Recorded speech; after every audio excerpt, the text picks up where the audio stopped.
Kita mau belajar siang ini bahwa kenaikan Tuhan Yesus ke surga, kita mau belajar pagi ini, gak banyak-banyak ya. Jangan banyak-banyak, kita mau belajar empat pesan, 4 hal yang dimana Tuhan Yesus naik ke surga itu, kita mau belajar 4 hal ini. Yang pertama, langsung ya. Yang pertama, yaitu tadi benar, Dia menyediakan rumah bagi kita.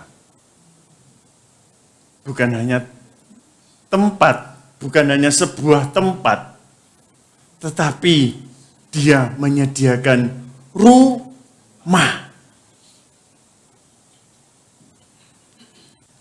Ini yang harus kita pegang, yang harus kita renungkan bahwa rumah. Orang di dunia ini bingungnya cari rumah.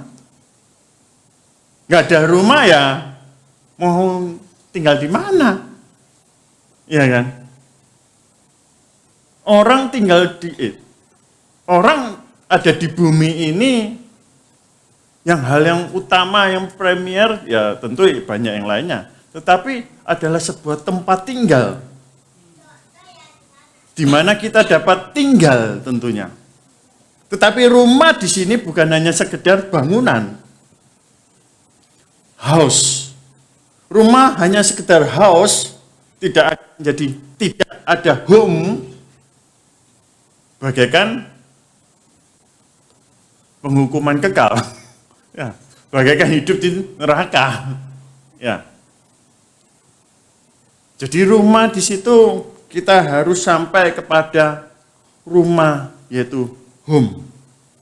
Adanya kenyamanan, adanya sukacita, adanya damai sejahtera. Kita baca, kita hari ini banyak ayat ya. Jadi agak cepat karena dikejar oleh waktu. Yohanes 14, kita baca ayat yang pertama. Yohanes 14 ayat yang pertama. Di situ judul perikopnya adalah, ada perikopnya. Kita enak kalau baca di Alkitab kita itu ya, ada perikop-perikopnya yang dapat membantu kita untuk dapat mengerti di dalam satu pembacaan perikop itu tentang apa. Di situ dikatakan perikopnya adalah rumah Bapa. Ya. Tentu dikatakan di ayat pertama, janganlah gelisah hatimu. Percayalah kepada Allah. Percayalah juga kepada Tuhan Yesus. Di rumah Bapakku banyak tempat tinggal. Jaminan dikatakan banyak. Tetapi di satu ayat yang lain Tuhan Yesus mengatakan, lebarlah jalan dan sempitlah jalan. Banyak orang ingin masuk tetapi susah. Hati-hati. Banyak tempat tinggal. Jika tidak demikian, tentu aku mengatakannya kepadamu. Jika nggak banyak, aku nggak akan mengatakan padamu. Tetapi ini berhubung banyak, Tuhan mengatakan banyak. Memang banyak. Sebab aku pergi ke situ untuk menyediakan tempat bagimu. Dia akan pergi ke sana. Tuhan Yesus akan pergi ke sana untuk menyediakan tempat itu bagi kita. Orang percaya. Ayat yang ketiga. Dan apabila aku telah pergi ke situ, dan telah menyediakan tempat bagimu, dia dikatakan apa? Aku akan datang kembali. Dan membawa kamu ke tempatku, supaya di tempat di mana aku berada, Yesus berada, kita pun berada. Dan kemana aku pergi, kamu tahu jalan ke situ. Kita lompat ayat ke-6. Kata Yesus kepadanya, akulah jalan dan kebenaran dan hidup. Tidak ada seorang pun yang datang kepada Bapa kalau tidak melalui aku. Ayat 7. Sekiranya kamu mengenal aku, kamu pasti kamu juga mengenal Bapakku. Sekarang ini kamu mengenal Dia dan kamu telah melihat Dia. Dalam tema kita juga 1 bulan ini, kita mau belajar bagaimana mata Tuhan tertuju kepada setiap kita. Dikatakan di situ apa? Di Mazmur 32 itu ya kan? Aku hendak mengajar dan menunjukkan kepadamu jalan yang harus kau tempuh. Jalan apa yang harus kita tempuh? Jalan kebenaran dan hidup. Hanya melalui Tuhan Yesus sajalah kita akan beroleh jalan. Kita akan dapat menempuh, kita dapat mengerti, kita dapat melihat, kita dapat memahami jalan kebenaran itu. Sebab dialah jalan. Tidak ada seorang pun yang akan ke Bapa jika tidak melalui aku, Tuhan Yesus. Jadi pegang iman percaya kita bahwa kenaikan Tuhan ke sorga memberikan kita sebuah janji bahwa ada rumah bagi kita orang percaya. Di luar Tuhan Yesus, orang akan mencari-cari rumah. Tetapi kita di dalam Tuhan, waduh, aku nggak ahli membangun rumah, rek. Ya, siapa di sini konstruktor, ya apa? Hah? Kondektur, hah? Kontraktor. Nah, kontraktor itu yang membangun-bangun rumah, bangun-bangun gedung, bangun-bangun. Ya, loh, kok nggak ada yang angkat tangan, nggak ada. Kontraktor ya, nggak ada. Ya, terus kayak apa bisa ada rumah di surga? Siapa yang bangun? Ya, siapa aku? Nah, ya kita itu tinggal pulang. Sudah disediakan tempat, sudah disediakan rumah itu sudah disediakan. Kalau orang ngomong sudah meninggal, oh ya rumahnya wis jadi. Rumah itu sudah banyak. Rumahnya semuanya itu sudah ada. Tinggal semuanya bukan rumahnya sudah jadi, tapi waktunya sudah tiba. Ya. Waktunya yang sudah tiba. Bukan sekarang ini Tuhan tuh sedang bangun-bangun. Ya kan? Tapi rumah itu sudah tersedia bagi kita. Jadi bersyukur yang masuk ke surga itu bukan kok lali terus sih? Kontraktor. Aduh, ya elah. Bersyukur yang masuk ke surga itu bukan kontraktor. Apalagi orang yang suka kontrak-kontrak. Puji Tuhan. Ya. Ya, jadi Tuhan menyediakan rumah bagi kita. Jadi bersyukur siapapun kita, asal kita percaya kepada Tuhan Yesus, kita akan beroleh rumah di surga. Rumah Bapa akan kita tinggali. Amin. Jadi pegang iman percaya kita sampai pada akhirnya. Oleh sebab itu, dikatakan oleh Wahyu, nggak ada Bu Wahyu kan? Mbak Wahyu belum ada. Wahyu 14 ayat 13 dikatakan, dan aku mendengar suara dari sorga berkata, tuliskan, berbahagialah orang-orang mati, yang mati dalam Tuhan sejak sekarang ini. Sungguh, kata Roh, supaya mereka boleh beristirahat dari jerih lelah mereka, karena segala perbuatan mereka menyertai mereka. Jadi jangan berkecil hati. Ketika kita lahir ke dunia ini saya bicara orang yang lahir ya. Kita lahir ke dunia ini dengan tangisan. Siapa yang lahir nggak nangis? Lupa. Kita lahir tuh pasti nangis. Kenapa nangis? Sedih, berpisah dengan Tuhan. Ya. Kemungkinan. Ini menurut saya. Tapi ketika kita berpulang, jangan sampai kita berpulang dengan menangis. Berpulanglah dengan bersuka cita. Karena apa? Karena kita tahu jalan kita pulang. Kita punya keyakinan kita pulang dengan sukacita. Dan ini semua berkontradiksi. Ketika saya lahir, saya menangis. Yang melahirkan saya, guyang-guyu. Ya. Tetapi ketika saya berpulang, saya tertawa.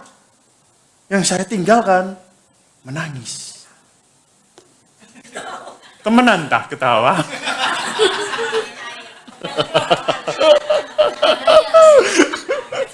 Ya.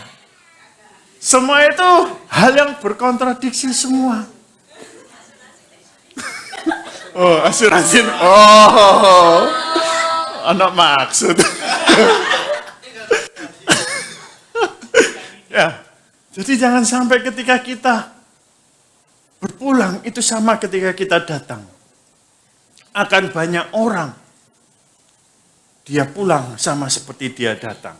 Tetapi orang percaya dia tidak sama seperti dia datang. Dia pulang akan dengan penuh sukacita. Karena dia tahu jalan pulang, karena dia tahu jalan kebenaran. Karena dia tahu rumah sejatinya, rumah kekekalannya di mana. Dan bersama siapa dia boleh tinggal. Hanya bersama dengan Tuhan kita Yesus Kristus. Amin. Pegang hal yang pertama ini. Jangan pernah ragu sedikit pun. Jangan pernah bimbang. Jangan pernah gelisah hatimu mengenai kemana kita nanti mau berakhirnya. Itu yang orang-orang cari di luar Tuhan Yesus. Tetapi kita di dalam Tuhan Yesus, kita mau berpegang teguh.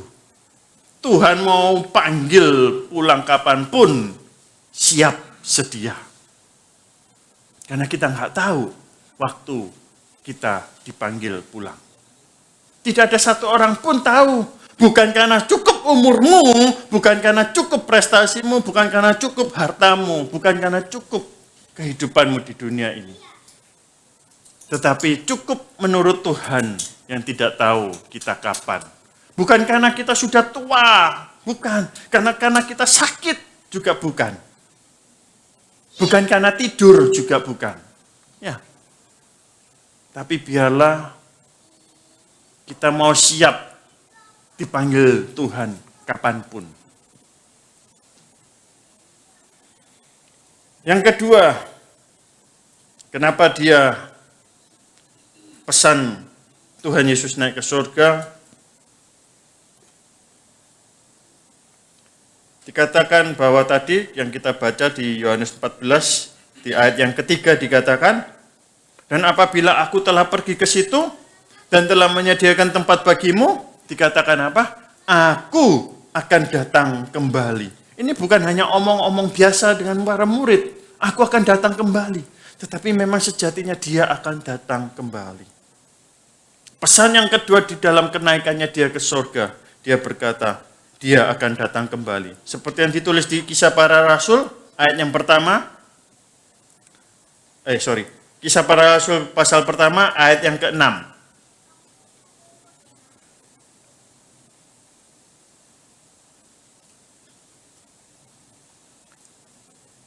Maka bertanyalah mereka yang berkumpul di situ, Tuhan, maukah engkau 6, ya kita baca dulu ya, 6 sampai 11 ini. Maukah engkau pada masa ini memulihkan kerajaan bagi Israel? 7. Jawabnya, engkau tidak perlu mengetahui masa dan waktu, karena kita nggak akan tahu waktunya Tuhan. Yang ditetapkan Bapa sendiri menurut kuasanya. 8. Tetapi kamu akan menerima kuasa kalau Roh Kudus turun ke atas kamu, dan kamu akan menjadi saksiku di Yerusalem dan di seluruh Yudea dan Samaria dan sampai ke ujung bumi. Sesudah ia mengatakan demikian, terangkatlah ia disaksikan oleh mereka, dan awan menutupnya dari pandangan mereka. Ayat 10. Ketika mereka sedang menatap ke langit, waktu Tuhan Yesus naik itu, tiba-tiba berdirilah dua orang yang berpakaian putih dekat mereka dan berkata kepada mereka, "Hai orang-orang Galilea, mengapakah kamu berdiri melihat ke langit? Yesus ini yang terangkat ke sorga meninggalkan kamu, akan datang kembali dengan cara yang sama seperti kamu melihat dia naik ke sorga." Dia akan datang kembali. Jadi pekerjaannya Tuhan itu bukan hanya ketika dia lahir, pelayanan, dia disalib, dia mati bagi kita. Enggak. Terus naik, wes ya dah. Dia naik itu ambil dada-dada ngono ta. Enggak. Karena tugasnya itu belum selesai.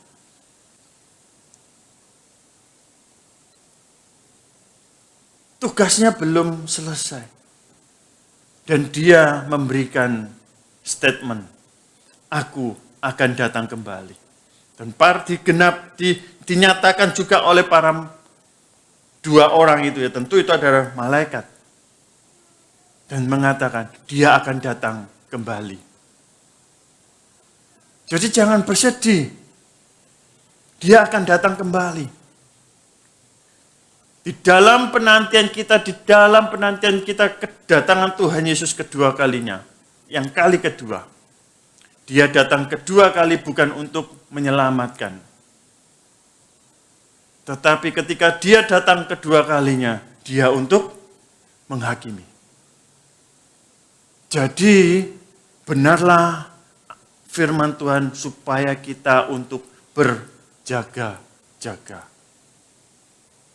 Kita disuruhnya untuk berjaga-jaga. Dengan kita berjaga-jaga, berarti kita ini berhati-hati di dalam kehidupan ini. Dalam tutur kata, dalam bertindak, kita itu harus berhati-hati. Kembalilah kita di yang pertama. Karena kita nggak tahu kapan kita dipanggil. Dan kapan Tuhan datang, tinggal dua itu tok. Hidup ini tinggal dua itu aja. Kapan kita dipanggil dan kapan dia datang. Gak tahu. Tetapi ketika dia dinyatakan dia akan datang kembali, disitulah penghakiman yang adil akan terjadi. Jadi karya Tuhan Yesus itu bukan hanya pasti di Golgota, di atas kayu salib, lalu dia bangkit dari kubur, terus naik, sudah selesai. Dunia masih belum, pekerjaannya masih belum selesai. Akan tiba waktunya ketika dia datang, dia akan menghakimi kita. Seperti ditulis juga di Wahyu 19 ayat yang ke-11, lalu aku melihat sorga terbuka. Penglihatan daripada Rasul Yohanes di Pulau Patmos. Sesungguhnya ada seekor kuda putih.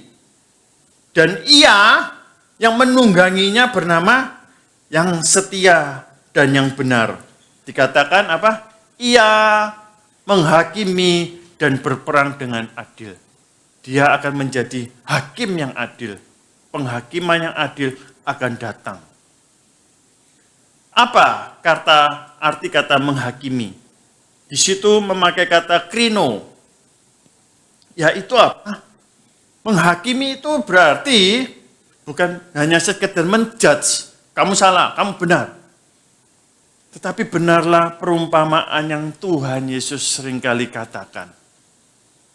Jadi Tuhan Yesus memberikan perumpamaan-perumpamaan itu ada esensinya.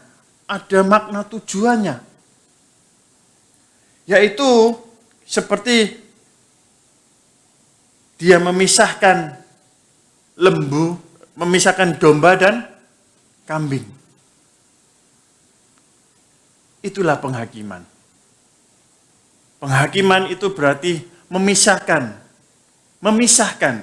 antara siapa yang benar, siapa yang salah. Memisahkan siapa yang akan tinggal bersama-sama dengan Tuhan Yesus dan yang tidak tinggal bersama-sama dengan Tuhan Yesus. Domba dan kambing tidak dapat hidup bersama. Mungkin saat ini domba dan kambing hidup dapat bersama. Benarlah seperti perumpamaan gandum dan ilalang. Jangan kau cabut ilalang itu terlebih dahulu sebelum masa menuai. Biarlah gandum dan ilalang itu tumbuh bersama-sama. Seperti kita saat ini, dalam hidup dalam dunia yang majemuk, yang dengan keberagamannya terjadi ada. Tuhan biarkan, ini belum saatnya menuai. Tuhan membiarkan gandumnya, orang-orang percaya hidup dengan ilalang, orang-orang yang tidak percaya. Oleh sebab itu diperlukan kita persekutuan seperti ini. Peribadatan seperti ini. Supaya apa? Yang gandum jangan jadi ilalang. Itu hal yang mustahil memang. Bagaimana bisa tanaman gandum bisa berubah menjadi ilalang? Bukan karena dia berubah, karena dia sama-sama tercabut bersama-sama dengan ilalang. Sehingga tidak nampak ada gandum di situ. Yang nampak ilalangnya. Ya. Jangan sampai kita ikut tercabut di dalam proses penuaian ilalang itu. Tetapi biar Tuhan tahu bahwa ada cahaya gandum di balik ilalang yang lebat itu.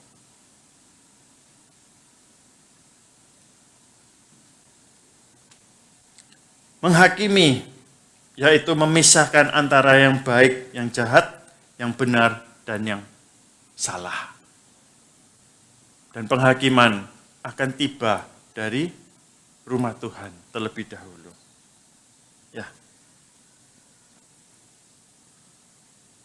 Dari sampai mempersiapkan firman ini, semalam juga mimpi. Sampai mimpi. Ketok domba ambek kambing. Domba putih-putih gitu, dombanya ono piro ono. Kambingnya ya gitulah ya. Sampai mimpi domba ambek kambing. Kakek turu. Ya. Itu hal yang kedua. Apa hal yang kedua? Dia akan datang kembali. Yang pertama apa? Tuhan menyediakan rumah. Yang kedua, Tuhan Yesus akan datang kembali. Yang ketiga, dikatakan tadi di Kisah Para Rasul 1 ayat 8 dikatakan, kita baca lagi, Kisah Para Rasul 1 ayat 8. Tetapi kamu akan menerima kuasa. Kalau Roh Kudus turun ke atas kamu, dan kamu akan menjadi saksiku di Yerusalem dan di seluruh Yudea dan Samaria dan sampai ke ujung bumi. Yang ketiga, ketika Tuhan Yesus naik ke surga, pesan yang ketiga apa? Kita akan menerima kuasa. Yang juga akan kita peringati di dalam hari yang ke Penta, yang dinamakan Pentakosta. 10 hari setelah kenaikan Tuhan Yesus. Kok ya pas, tak lihat. Enggak tahu, emang dijebak apa gimana? Minggu depan bawa Pentakosta. Ya. Jadi kita akan menerima kuasa. Setiap orang percaya akan diberikannya kuasa. Kuasa yang dicatat di dalam Alkitab di sini ada dua perbedaan. Yang pertama yang tadi kita baca di Kisah 1 ayat 8 itu menerima kuasa. Kuasa itu adalah dunamis. Akar kata dari, ada yang tahu akar kata dunamis apa? Sering dipakai oleh dynamite. Apa dynamite? Dinamit. Alat peledak. Jadi dunamis itu adalah kuasa yang meledak. Ada kekuatan yang tak terbatas. Itu melampaui kekuatan manusia itu sendiri. Ya, itu adanya kuasa Roh Kudus.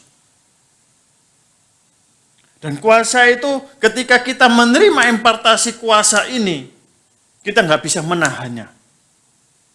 Oleh sebab apa? Oleh sebab itu, ketika kita menerima kuasa Roh Kudus, dikatakan apa? Kita akan menjadi saksi. Kita akan mewartakan Injil. Nggak akan bisa diam kita. Mulut kita nggak bisa bungkam. Ketika para rasul pertama di langit-langit, rumah langit-langit menerima pencurahan Roh Kudus, Petrus loh. Yang orang yang menyangkal Yesus berapa kali? 3 kali. Ya. Langsung bisa khotbah. Itu ada di Kisah 3. Kisah Rasul 3. Kisah Rasul 2 ya, Kisah Rasul 2. Ya, ayat 14 itu berbicara mengenai khotbah Petrus. Bayangkan. Ini sampai dan seterusnya. Ini enggak saya baca kok, Pak. Di Kisah Rasul 2 ini, di ayat 14 sampai ayat berapa itu? Itu khotbah Petrus, bayangkan. Dari ayat 14 sampai ayat yang ke-40, itu Petrus nyerocos saya. Ya, Petrus itu berkhotbah, gak bisa diam. Jadi, kalau kita menerima impartasi Roh Kudus, kita sejatinya sudah gak bisa diam untuk mewartakan, bukan ngegosip loh ya. Kita gak bisa diam untuk ngegosip, kita gak bisa diam untuk mencela orang, bukan. Itu bukan kuasa Roh Kudus, itu bukan impartasi Roh Kudus. Tapi ketika kita menerima impartasi Roh Kudus, kepenuhan Roh Kudus, kita itu akan bisa mewartakan Injil terus-terusan. Gak bisa diam, mulut ini mau ngoceh terus. Bukan ngoceh sembarangan, tapi ngoceh tentang Injil. Ngoceh tentang Yesus, memberitakan Yesus. Dan ketahui bahwa berapa ayat 14 sampai 40 itu sampai apa? 3.000. Itu kira-kira ya dikatakan di ayat 41 itu dikatakan kira-kira ada 3.000 jemaat, 3.000 jiwa bertobat. Bayangkan, sampai 3.000 jiwa, kira-kira itu bahkan mungkin bisa lebih. Kalau yang dicatat 3.000 itu sudah pasti ada 3.000. Tapi kalau ditambah lagi kira-kira, itu pasti jauh lebih banyak. Ya kan? Karena firman ayat ini pasti presisi dan pas, tepat adanya. Ditambah ada sesuatu hal yang tidak bisa dihitung lagi. Jadi ada lebih daripada 3.000 jiwa bertobat. Terima Yesus. Jadi jangan tahan diri ketika kita menerima impartasi Roh Kudus. Dan siap-siap kita berdoa. Sebentar juga setelah ini kita akan ada doa pengurapan, terima Roh Kudus. Ya. Jangan kita menganggap enteng Roh Kudus. Roh Kudus itu berat. Jangan enteng. Karena apa? Ketika kita terima Roh Kudus, di situ ada kuasa yang dinamis. Kuasa yang membara. Kuasa yang kedua, ini seharusnya untuk cocoknya di pas hari Pentakosta. Tetapi ini pas ya, saya bisa. Ya, yang kedua yaitu eksosia. Jadi ada kuasa dinamis dan kuasa lagi ketika kalau kita baca kita dapatkan nemui kuasa lagi, yaitu kalau di terjemahan aslinya Yunani, di situ ada eksosia. Beda lagi. Kuasa di situ adalah kuasa wewenang. Kita mempunyai otoritas eksosia. Jadi dua kuasa ini diberikan kepada orang percaya. Kuasa yang dinamis, kuasa yang meledak-ledakkan, dan kuasa yang kita memiliki otoritas. Seperti yang dikatakan di Lukas 10 ayat 19, di situ di satu ayat itu ada dua kata kuasa yang memakai dua kata kuasa yang berbeda ini. Sesungguhnya aku telah memberikan kuasa. Yang kuasa pertama ini adalah dinamis. Untuk menginjak ular dan kalajengking. Dan kuasa, ini adalah kuasa eksosia untuk menahan kekuatan musuh. Sehingga tidak ada yang akan membahayakan kamu. Luar biasa. Kita ini diperlengkapi oleh Tuhan. Dua kuasa. Supaya apa? Supaya tidak ada yang membahayakan kita.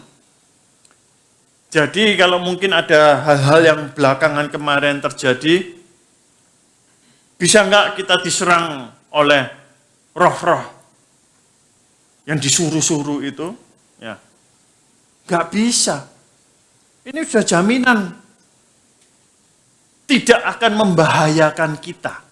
Karena kita punya wewenang, kita punya otoritas.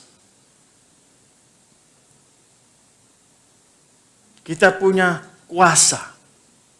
Jadi ketika kita punya kuasa, jangan mau berdiam untuk mempergunakan kuasa itu. Gunakan untuk kerajaan Allah di bumi ini. Gunakan semuanya kuasa itu. Dengan rapi dan teratur tentunya. Ya. Yang keempat, yang terakhir. Pesan Tuhan Yesus naik ke surga, yaitu nanti berhubungan. Ketika kita sudah menerima kuasa, impartasi Roh Kudus, kepenuhan Roh Kudus. Yang keempat, kita akan memberitakan Injil. Memberitakan Injil. Seperti tadi dikatakan, kamu akan menerima kuasa dan menjadi saksiku di Yerusalem, Yudea, Samaria, sampai ke ujung bumi.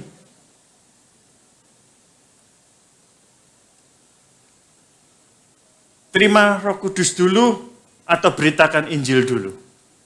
Kalau gitu. Harus terima Roh Kudus dulu. Orang yang belum terima Roh Kudus, dia tidak akan bisa memberitakan Injil.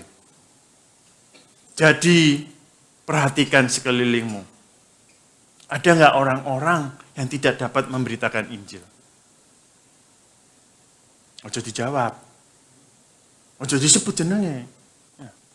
Karena dia belum ada Roh Kudus. Pasti. Ini firman yang ngomong, bukan saya yang mastikno. Saya hanya menerjemahkan.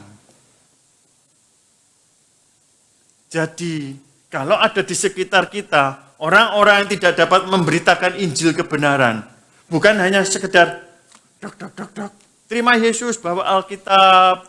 Enggak cuma itu. Karena dari buahnya,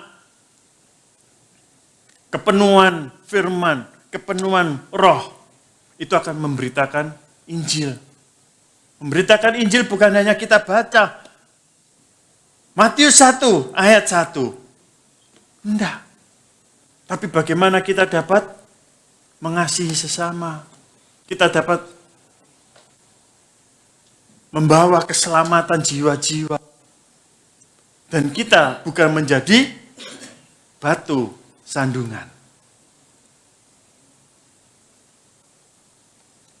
Jadi kita harus tentu kita terima Roh Kudus karena apa? Kita terima kuasa dinamis yang meledakkan, yang tidak bisa mendiamkan kita untuk kita mewartakan Yesus Kristus, keselamatan, jalan kebenaran dan hidup.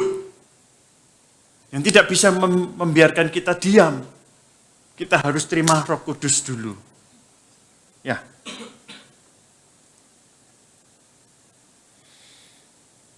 Tanpa Roh Kudus, seseorang tidak akan mempunyai kuasa. Kuasa itu baik dinamis maupun eksosia. Kuasa yang secara dinamit maupun yang kewenangan untuk memberitakan Injil. Maka di Matius 28 ayat 16, Matius 28 ayat 16, dengan judul perikop di situ adalah perintah. Ini adalah perintah. Perikopnya adalah perintah untuk memberitakan Injil. Dan ke-11 murid itu berangkat ke Galilea, ke bukit yang telah ditunjukkan Yesus kepada mereka. Ketika melihat dia, mereka menyembahnya. Tetapi beberapa orang, apa? Beberapa orang apa? Loh kok ditanyai kok ragu-ragu juga toh? Hah? Oh belum muncul? Maaf. Terlalu dinamit. Tak pikir ragu-ragu jemaat di sini. Ya, banyak apa beberapa? Beberapa orang ragu-ragu. Lalu Yesus mendekati mereka dan berkata, "Kepadaku telah diberikan kuasa. Kepadaku telah diberikan kuasa." Itu adalah eksosia.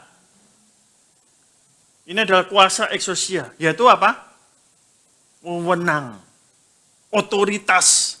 Betapa Tuhan Yesus itu berotoritas di apa? Di surga dan di bumi. Dia punya otoritas itu. Jadi jangan ragu-ragu seperti beberapa orang yang lalu itu dulu. Karena kita sudah menjadi kegenapan Injil, ya. Karena itu pergilah, jadikanlah semua bangsa muridku, dan baptislah mereka dalam nama Bapa dan Anak dan Roh Kudus. Dan ajarlah mereka melakukan segala sesuatu yang telah kuperintahkan kepadamu, dan ketahuilah aku menyertai kamu senantiasa sampai kepada akhir zaman. Tadi ayat yang ke-17 itu tadi, tetapi ada beberapa orang yang ragu-ragu.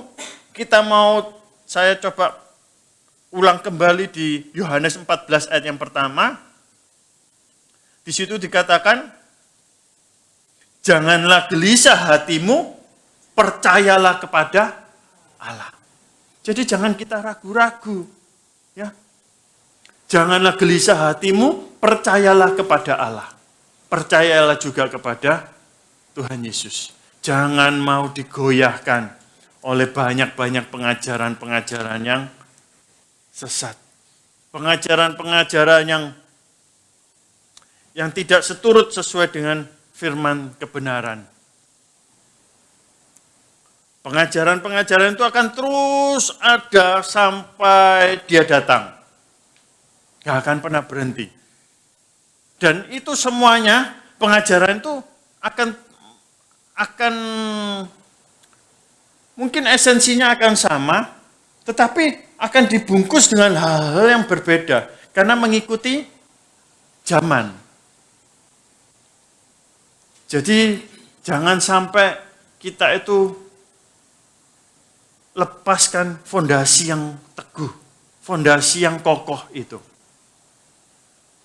Kalau kita sadar, kita tahu benar fondasi yang benar, yang kokoh itu. Sehingga kita nggak akan bisa diombang-ambingkan. Kita nggak mungkin bisa disesatkan dengan pengajaran-pengajaran yang lain di luar Injil kebenaran. Oh, semuanya kelihatannya baik. Sehingga ketika kita nggak tahu fondasi yang benar yang kokoh, iya ya, iki lho sing bener. Kita ikut jadinya. Tapi kalau kita tahu fondasi kebenarannya, ketika ada sesuatu yang merasuki, sesuatu hal yang mencoba masuk, kita menjadi kritis. Keselamatannya bagaimana? Yesusnya bagaimana? Bapaknya gimana? Kita uji dengan Tritunggal. Tritunggal itu ada-adanya. Allah Tritunggal. Kita coba untuk kritis. Terus ditanya mana? Ngerti tak kon Tritunggal? Enggak ngerti ya. Katir, apa? Katut. Apa maneh? Katir itu singkatan lah. Iku singkatan. Katut kintir.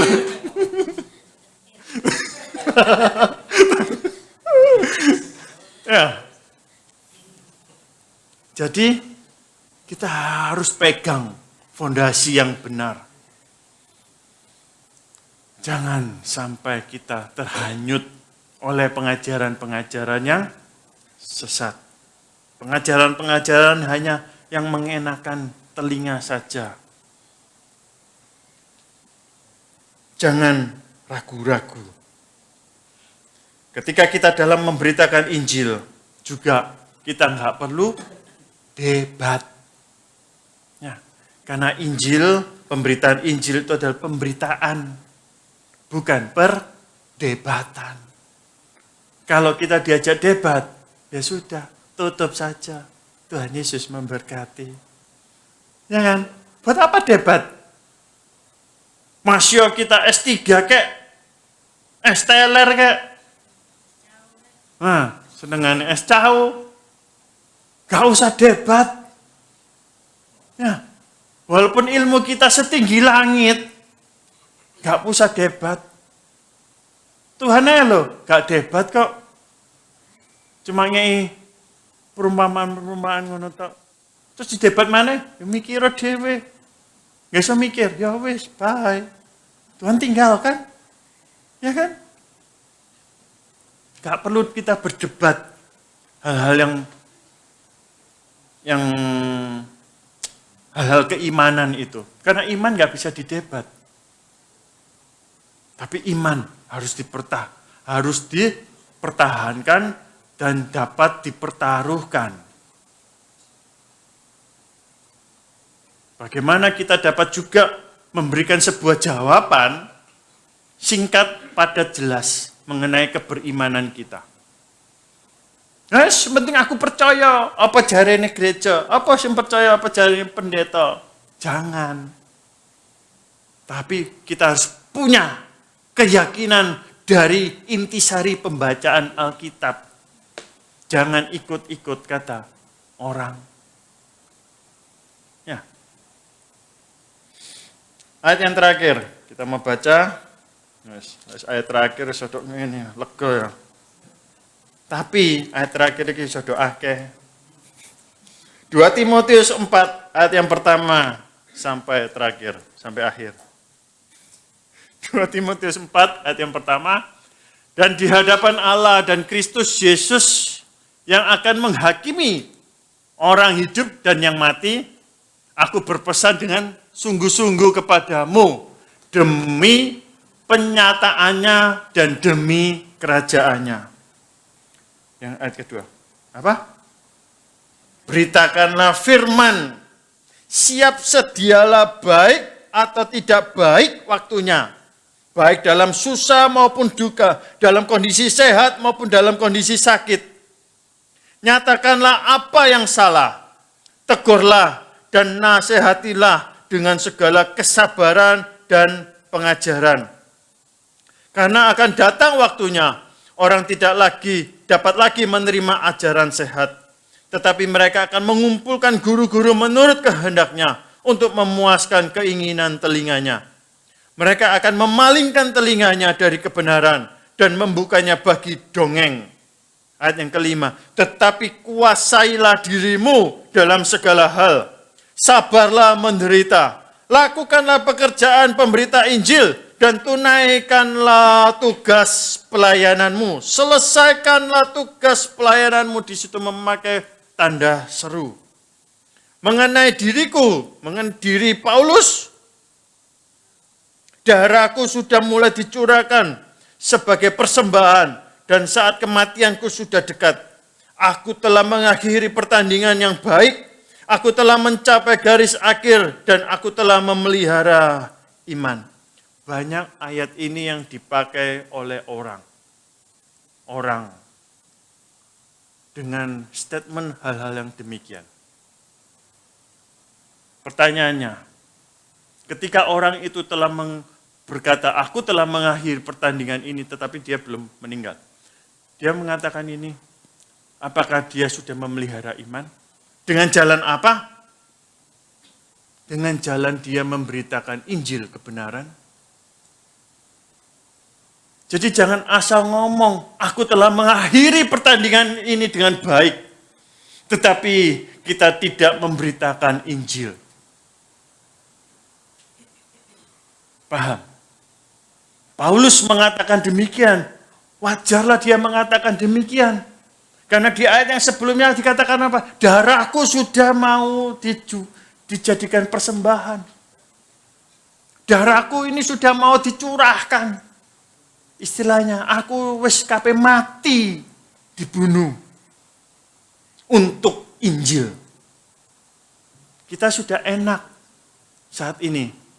Kita dalam memberitakan Injil kita nggak sampai dibunuh.